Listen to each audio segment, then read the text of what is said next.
Greetings! For years now, I've been begging for the return of second man press, and when the news of a potential return started spreading from the pitch notes released this summer ahead of FIFA 22, many of you were telling me, aren't you happy? It's too early to celebrate, I said, and unfortunately, I was right. In today's video, I want to show you why I'm not happy about second man press yet, but first, I've got to show you the biggest issue with it, which comes way before any limitations of the feature itself. This is such a big issue that it makes any improvement in the mechanic futile. If you weren't aware, second man press, or rather secondary teammate contain, as the official name calls it, which the name is an issue in and of itself, they really should opt to make a feature that presses a secondary man, not contains him, is a feature where when you press the R1 or RB button, depending on your console, a secondary player should start running at the ball holder, allowing you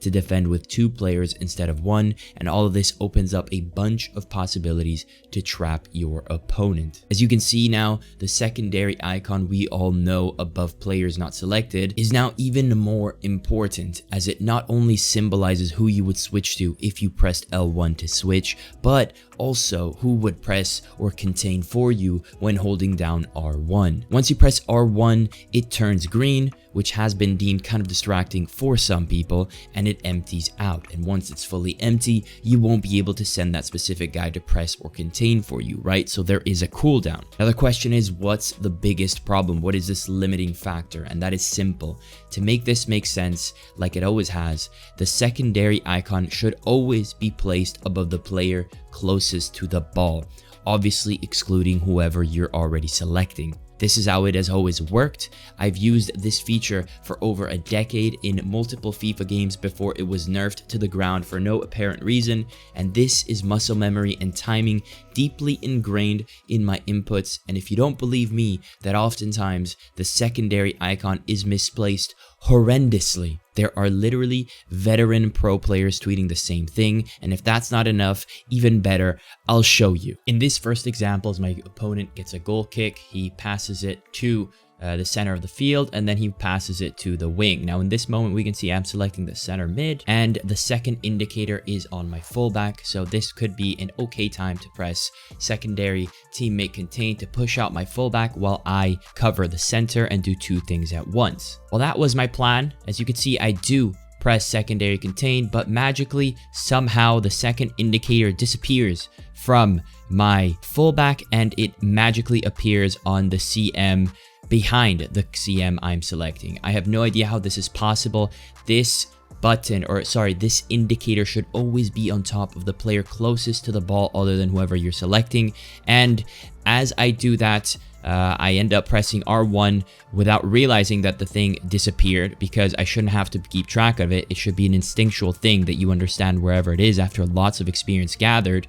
But all of a sudden, I'm secondary teammate containing with a player that should have no right to be doing that, and it completely throws me off guard. Nothing really comes out of it, but I do stop pressing it. And look, as soon as I stop, magically, the secondary teammate contain icon reappears where it should have been the entire time. You'll actually also find it's incredibly and devastatingly inaccurate in the box. Here, as my opponent works his way into the box, as he gets the ball into Suarez, the indicator switches like crazy and always to the wrong person. By the time I've actually selected the right defender for the situation, the second indicator is nowhere to be seen. By the time we can see it again, it's on my fullback Mendy, which makes no sense. It should be on this guy. Few more frames go by, and instead of going to the right guy, guess what? It goes to the other center back now. I don't know again how that makes sense. A few more frames and guess what? It's back on my fullback. The main man that should be selected by the secondary indicator is still not selected. I think by now you know where we're going, right? Because the second indicator has now once again moved to the other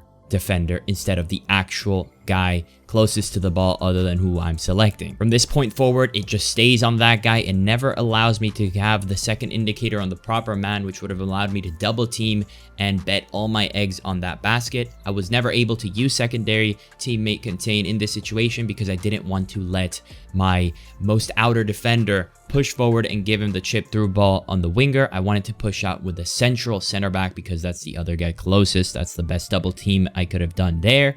And of course, I was left to just poorly defend, yes, of course, but I never had the tools that I should have been given until finally at the very end when it's all useless. The shot's already been loaded. I wasn't able to close the gap. Finally, he gets a shot off and scores. So clearly, not only is the secondary teammate contain indicator often on the wrong player, but you can see how it can also nonsensically switch an absurd amount of times in the matter of seconds, milliseconds to the wrong players over and over and over again. These are, dare I say, game-breaking issues in terms of severely punishing anyone who used to know how to use this feature correctly.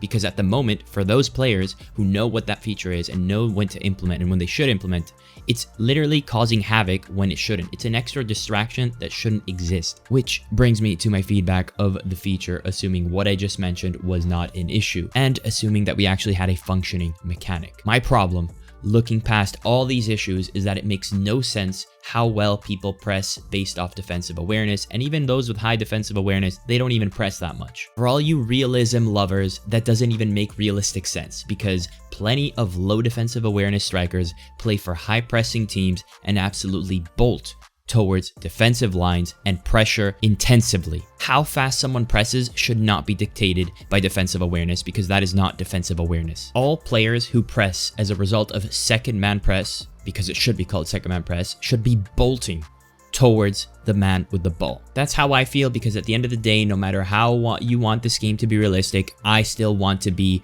the main factor when my team plays. If I'm telling a player to sprint, he should be sprinting to the best of his damn ability. And so with how people actually press now using that feature, it shouldn't be called secondary teammate contain. It shouldn't be called second man press. It should be called second man rest.